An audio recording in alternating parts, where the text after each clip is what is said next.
오늘이 교회 절기상 성령 강림 주일입니다.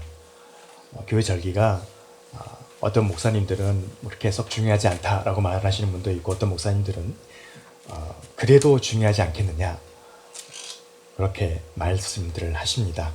절기는 있는 것을 우리가 기억하는 것은 우리 믿음에 좋은 것 같습니다. 그래서 사도행전 2장에 성령의 강림이 임하는 사건이 있죠. 그것을 기념하는 주간이 오늘 우리가 드리고 있는 오늘 이 주일입니다. 그래서 성령 강림 주일로 지키게 되어집니다. 여러분, 하나님을 믿고 예수 그리스도를 알기 시작한 분들은요, 누구나 할 것 없이 원하는 것 한 가지 중에 성령이 충만하기를 바랍니다. 성령 충만하지 않기를 바라는 사람은 한 명도 없을 겁니다. 그런데 누구나 다 성령을 충만하기를 바랍니다. 여러분, 성령 충만 받으셨습니까? 네, 다른 말로, 여러분 성령을 받으셨나요? 받았습니다. 그런데 우리는 특별한 어떤 것들을 원할 때가 가끔 있죠. 그래서 어떤 특별한 사도행전 2장에 나와 있는 것처럼 무슨 뭐 소리가 들린다든지, 아니면 땅이 막 진동하고 막 이렇게 어떤 느낌이 있어서 내가 확실히 성령을 받았구나 하는 그런 느낌을 받기를 원할 때가 있습니다. 눈에 보이는 어떤 것처럼. 예전에 1907년 평양 장대현 교회에서 그런 일이 있었대잖아요. 우리 교회 역사에 비우면, 선교사님들의 기록에 의하면 장대현 교회를 멀리서 들어오면서 보고 계셨던 선교사님 일행이, 그 교회가 아니죠. 그때는 우리 지금처럼 건물이 아니라 그냥 초가집이었던 거죠. 초가집이 불이 타고 있었다는 거예요. 거기에 선교사님이며 성도님들이며 다 들어가 있다는 걸 알고 있는데 불이 막 활발 타더래요. 선교사님 보니까. 그러니까 막 허겁지겁 막 달려간 거예요. 가봤더니 그것이 진짜 불이 아니었습니다. 성령의 불이 임해서 그 장대현 교회로 사용하고 있는 그 초가집이 불타는 것처럼 막 보였던 거예요. 100여 년 전에 한국 교회에 그런 역사가 있었다는 것입니다. 실로 놀라운 일이죠. 사도행전 2장의 그 역사가 우리나라에도 일어났었고 오늘날에도 많이 일어납니다. 그래서 신앙을 가지고 있는 사람이면 누구든지 성령 충만함을 받기를 원합니다. 그런데 내가 성령 충만을 받았을까? 고민스러울 때가 많아요. 성령 충만함을 받으면 베드로처럼 막 용감해야 되는데, 바울처럼 막 용감해야 되는데, 초대교회 사도들처럼 죽음을 무릅쓰고 막 다녀야 되는데, 100년 전 이 땅의 믿음의 선배들, 일본 경찰들의 집요한 그 탄압과 감옥에 갇히게 하고, 하여튼 정치적으로 생명을 위협하는 그런 괴롭힘 속에서도 그 모진 수모를 다 당하면서도 그들이 하나님 앞에서 즐거워하셨고, 어떤 장로님, 어떤 목사님, 어떤 여성 집사님들, 전도사님들은 실제로 옥살이 때문에 돌아가시고 나와서 또 돌아가시고, 그런 일이 너무나 많았죠. 그래서 일제 당시에, 일본 식민지 당시에 기독교인들이 감옥에 갇히면 등번호가 항상 똑같았습니다. 등번호는 22번이었어요. 22번이면 종교 때문에 감옥에 들어온 자들이었습니다. 더 악랄하게 일제가 그렇게 했습니다. 그걸 보고 있으면, 그분들을 보고 있으면, 그분들의 역사를 보고 있으면 우리는 성령이 안 받은 것 같은 느낌이 자꾸 들어요. 그래서 약해지고 위축될 때가 많습니다. 하나님의 성령이 임하시면요, 어떤 일이 벌어질까요? 그래서 우리는 하나님의 성령임을 받았고 하나님의 성령 안에 머물러 있는 것일까요? 성령이 역사하는 이유는요, 어떤 그런 외적인 강렬한 그런 충격적인 사건, 아니면 내적인 용감함, 이것도 물론 하나님이 우리에게 주십니다. 우리가 지난주에 보았듯이 우리가 하나님 앞에 나올 때 예수 그리스도의 십자가를 힘입어서 담대하게 나아가는 게 세상에 담대하게 서지 못할 이유가 하나도 없기 때문이죠.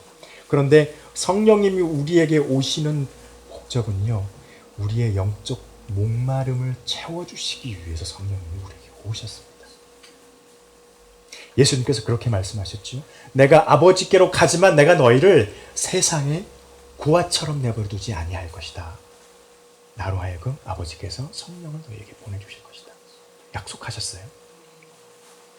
요한복음 7장 37절부터 39절에 보면요, 예수님께서 제자들에게 그런 말씀하십니다. 누구든지 목마르거든 내게로 와서 마셔라. 그렇게 말씀하십니다. 그러면서 그 다음 절에 나를 믿는 자에게는 성경에서 이름과 같이 그 배에서 생수의 강이 흘러넘치리라. 여러분에게 이 축복이 있기를 축원합니다. 아멘. 여러분, 이게 무슨 말일까요? 나를 믿는 자는 배에서 샘이 막 솟습니까? 문자 그대로 표현하면 우리 배에서 샘이 막 콸콸콸 나와야 되는데 이해하기 어려웠어요. 이것은 39절에서 말씀하시고 있어요. 이것은 그들에게 임할 성령님을 가리켜서 말씀하신 것이라. 성령이 오시면 무엇을 하십니까? 우리로 하여금 깨닫게 하신다는 거예요. 여러분, 사도행전 2장에 그 말씀을 잠깐 드렸지만 여러분 기억하시죠? 베드로가 어떤 사람이었습니까? 다혈질이었고요. 지식이라고 하고는 거리가 좀 먼 사람이었고요. 말씀을 가르치는 자하고는 상당히 거리가 멀어 보이는 그런 사람이었습니다. 바울이 어떤 사람이었습니까? 예수 믿는 사람을 잡아다가 사람들 앞에서 옥고를 치르게 하고 창피를 주고 심지어는 돌로 그 사람을 죽이는 것이 하나님 앞에서 정당하다고 생각했던 사람이에요. 그런데 그들에게 성령이 임했을 때 일어난 사건은요, 바뀌죠. 할 수 없었던 것 같던 그들이 하기 시작합니다. 예수님과 동고동락하면서 3년 동안 예수님에게서부터 하나님의 말씀을 배웠던 예수님의 제자들이 십자가의 사건이 있을 당시 도망치고 뿔뿔이 흩어지고 희망을 잃었던 그들이 나중에는 어떻게 되었습니까? 그들의 목숨이 다할 때까지 복음을 들고 나아갑니다. 바울도 그랬죠. 바울은 로마에서 단두대에 목이 도끼에 떨어져서 순교하셨고, 베드로는 십자가에 거꾸로 못 박혀 죽게 되었고, 전설에 의하면 여기다 넣어봐라 했던 그 의심 많았던 도마, 인도까지 가서 인도에서 순교했다는 전설이 있습니다. 전설이라고 하는 건 성경에 기록되지 않았기 때문에 전설이라고 합니다. 그들이 어떻게 가능했을까요? 성령이 임했기 때문입니다. 무엇 때문에? 성령이 오셔서 예수님께서 그들의 평생 동안에 3년 동안 그들을 양육하시면서 말씀으로 풀어주셨던 것을 그들이 깨닫기 시작한 겁니다. 성령이 임하시니 그들이 깨닫기 시작했고, 성령이 임하시니 그들이 자기를 가르쳤던 선생 예수가 그리스도고 구주인 것을 확고하게 믿게 되었다는 것입니다. 지금도 마찬가지이죠. 성령이 임하지 아니하면 단연코 그 누구도 이 문을 열고 들어오지 못해요. 저와 여러분이 교회 예배당의 문을 열고 들어와서 하나님 앞에 예배할 수 있었던 가장 큰 이유는 성령님을 하나님이 우리에게 허락해 주셨기 때문입니다. 성령을 막 좌지우지할 수 있는 것도 아닌 것이죠. 하나님께서 우리에게 성령을 허락해 주시는 이유는 무엇일까요? 그렇게 성경을 보고 믿는 자로 깨닫게 하시고 성경 말씀을 통하여서 하나님이 허락해 주신 인간에게 허락해 주신 구원의 길, 그것을 찾게 하신 것입니다. 찾은 이후에 그 찾은 것을 세상에 가서 증거하라는 것입니다. 왜 증거하라고 하셨을까요? 저와 여러분만 영혼의 목마름이 갈증이 있을까요? 있습니다. 세상 사람들은 없을까요? 그들도 있습니다. 유명한 철학자라고 하는 사람들은 왜 그렇게 철학적으로 신에 대해서 고민하고 인간의 생명에 대해서 고민하고 세상에 대해서 고민했을까요? 한 가지예요. 풀리지 않는 숙제. 신은 어디 있을까? 신은 나에게 은혜를 주시는가? 나는 신에 의해서 돌봄을 받고 있는가? 내가 죽음 이후에 신의 나라에 들어갈 수 있는가에 대한 고민입니다. 이것을 부정할 수 있는 사람은 단 한 사람도 없습니다. 세상에서 현대교육이 신을 인정하지 않는 것 같지만 과학은 눈에 보이는 것까지만 입증하는 것이 과학의 영역입니다. 그래서 미국의 과학자나 신학자들은요, 디퍼 댄 다윈이라고 하는 그 책에서 그렇게 말하고 있습니다. 과학은 눈에 보이는 것을 증명하는 것이지만 과학은 눈에 보이지 않는 그 너머에 있는 것은 증명할 수 없다는 거예요. 왜냐하면 눈에 보이지 않으니까. 그러나 눈에 보이지 않는 것을 종교가 알리다. 그렇게 말합니다. 그런데 눈에 보이지 않는 영역을 깨닫고 얻는 사람들은요, 세상에서 철학적으로 또 세상에서 다른 것에 목매여서 어떤 영적인 갈증을 해소하려고 부단히 애쓰는 사람보다 하나님의 말씀을 듣고 예수 그리스도를 발견하고 여기에 생수의 강이 있는 것임을 발견한 저와 여러분에게 그 갈증이 해소되었다는 것이죠. 그리고 그것을 가지고 세상에 나가서 증거하는 것입니다. 그래서 우리의 삶이 어찌해야 합니까? 우리에게 고난이 닥쳐와도 우리가 지난주에 보았던 것처럼 고난이 닥쳐와도 우리가 기뻐할 수 있는 것은 나의 영적인 것이 해결되었기 때문입니다. 시간이 지나면 지금 닥쳐온 이 고난도 그리스도께서 해결해 주실 것이고 더 좋은 것은 그 고난이 주님 때문에 나에게 온 것이면 우리는 더 기뻐하는 거예요. 사도 바울이. 왜요? 하나님의 나라에 들어갔을 때 하나님이 우리에게 주신 상급이 크다는 거예요. 이것을 깨닫게 하신 것은 성령의 임재입니다. 성령의 역사는, 성령의 임재는 우리의 영적 목마름을 채워주기 위함입니다. 여러분 성령 받으셨나요? 성령의 역사는요 또 우리에게 평강을 주십니다. 예수님께서 십자가에 돌아가셨습니다. 제자들이 온통 겁에 먹어 있었죠. 어떤 사람들은 자기 고향으로 돌아가고 베드로나 나머지 제자들은 마가의 다락방에 문 딱 걸어 잠고 꽁꽁 숨어 있었어요. 유대인들한테 들키면 죽을까 봐. 그랬던 그들에게 예수님이 호련히 나타나십니다. 그리고 하셨던 말씀, 평안하냐 말씀하십니다. 그리고요 그곳에 살아시기 전에 하신 말씀이 성령을 받으라 말씀을 하십니다. 여러분 성령께서 우리에게 임하시게 되면요 저와 여러분의 마음에 평안이 임합니다. 여러분 우리의 걱정이, 우리의 삶의 어떤 형편이 아직 바뀌지 않았어요.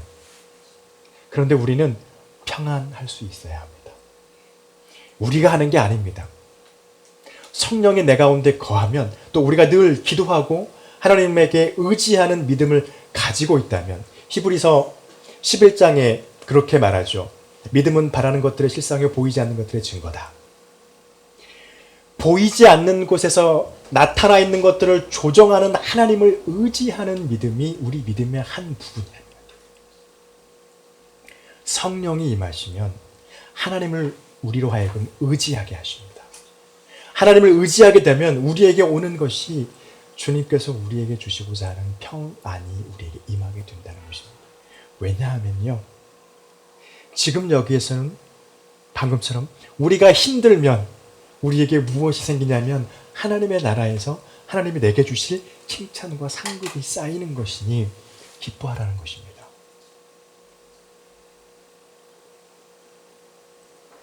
그리고 그것들이 계속되어지면 우리의 신앙이 진실된 것임을 증거하는 것이니 기뻐하라는 것입니다.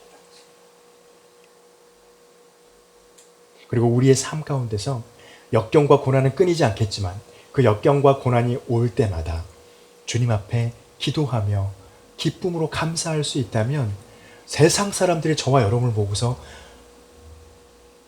좀 심한 말로 별종이라고 말할 거예요. 그러면서도 부러워할 겁니다. 어떻게 저렇게 살 수가 있을까? 우리 한국교회 초대 우리 믿음의 선배들이 그렇게 살았기 때문입니다. 여러분 처음에 교회가 시작할 때요. 우리나라 남북 통틀어서 1882년부터 선교사들이 와서 복음을 전하기 시작했으니까 1907년 장대현 교회에 있을 때까지 그러니까 그 한 17년, 16년, 15년 이 어간 동안에요. 남북 통틀어서 1000명밖에 안 됐어요. 기독교인. 선교사님들이 아주 그냥 낙담을 하고 낙심을 하신 거예요. 왜 이렇게 했는데 안 통하는 거야? 이랬다는 겁니다. 그런데요, 그들이 장대현 교회에서 회개를 합니다. 선교사님들은 우리 한국 민족들을 약간의 무시한 걸로 봐서 미안했다. 공개적으로 고백하면서 회개하고 우셨고요. 한국교회 초대교회 장로님들은 그 말씀에 순종하지 못했다. 우리의 삶이 성경에서 말씀해 주신 대로 살지 못했다 하면서 회개하며 통회하며 울었습니다. 그러면서 양반들은 내가 내 본분이 있는데 첩이 몇이요 이러면서 그렇게 막 고백하면서 그 교회 안에서 막 회개운동이 이루어졌다는 것이죠. 그리고 그들이요, 성경에서 말씀해 주신 것을 그 말씀대로 살려고 정말 애를 많이 쓰셨어요. 그랬더니 그때부터 100만인 구령운동을 시작을 합니다. 그리고 3.1운동 전까지 남북 통틀어 1000명밖에 되지 않았던 기독교인이요, 19년 3.1운동 이전에 10만 명이 되게 됩니다. 엄청난 부흥이 일어난 거예요. 100만까지는 가지 못했지만 어마어마한 성도들이 생기게 되어집니다. 그리고 그렇게 될 수 있었던 가장 큰 이유는요, 믿음의 사람들의 삶이었습니다. 일본 경찰들이 괴롭히니 얼마나 힘들었겠어요. 그런데도 그들은 감사하고 기뻐하고 교회나 찬양했다는 것입니다. 여러분, 우리의 삶이 힘들고 어려울 수도 있습니다. 고난과 낙관이 늘 옵니다. 어떤 걸 넘었는데 또 와요. 이것보다 더 큰 고난과 역경은 없을 것이다 그랬더니 더 큰 게 와요 또. 그럴 때마다 주님 앞에 우리의 것을 다 내려놓고 기도하면서 주님께 드려버리고, 예수님께서 말씀하신 대로 너의 무거운 짐을 나한테 맡기고 내가 메고 있는 가벼운 멍에를 메라. 그리고 내 안에 있는 평안을 받아라. 저와 여러분이 성령을 통하여서 주님의 평안 안에 거하는 역사가 있기를 축원합니다. 이렇게 하나님의 성령님이 우리에게 오셔서 우리로 하여금 영적인 목마름을 채워주시고, 또 우리 안에 세상이 줄 수 없는, 세상이 이해할 수도 없는 저 사람들 왜 그럴까라고 하는 그 하나님의 평강을 우리에게 주시는 이유는요, 우리가 하나가 되게 하기 위해서입니다.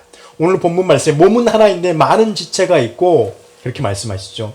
한 몸임과 같이 그리스도도 그러하고 유대인이나 헬라인이나 종이나 자유인이나 다 한 성령으로 세례를 받고 한 몸이고 한 성령을 마시게 되었다는 겁니다. 성령이 우리 가운데 임하시면 성령이 임하는 그곳에 반드시 나타나는 현상이 있습니다. 고린도전서 12장은 은사장이거든요. 수많은 은사들이 나타납니다. 어떤 사람은 대표적인 우리가 은사 그러면 병 고치는 은사 있죠. 신유의 은사 있죠. 예언하는 예언의 은사가 있죠. 그 다음에 그 사람들을 가르치는 은사가 있습니다. 그리고 섬기는 은사 있습니다. 여러 가지 많은 우리들이 말로 다 표현할 수 없는 그런 어마어마한 은사들이 있습니다. 그 은사를 성령을 통해서 저와 여러분들에게 주신 이유는 무엇일까요? 하나가 되게 하기 위해서. 성령이 우리에게 임하지 않고는 교회는요, 저와 여러분이 절대로 하나가 못 돼요. 왜냐하면 아무리 한 사람이 순하고 착하고 좋아도요, 다른 사람하고 딱 만나면 다른 것 때문에 힘들고 괴롭습니다. 그런데 그것을 없애고 부드럽게 해주고 같이 교제할 수 있도록 하시는 분이 하나님 성령님이시라는 겁니다.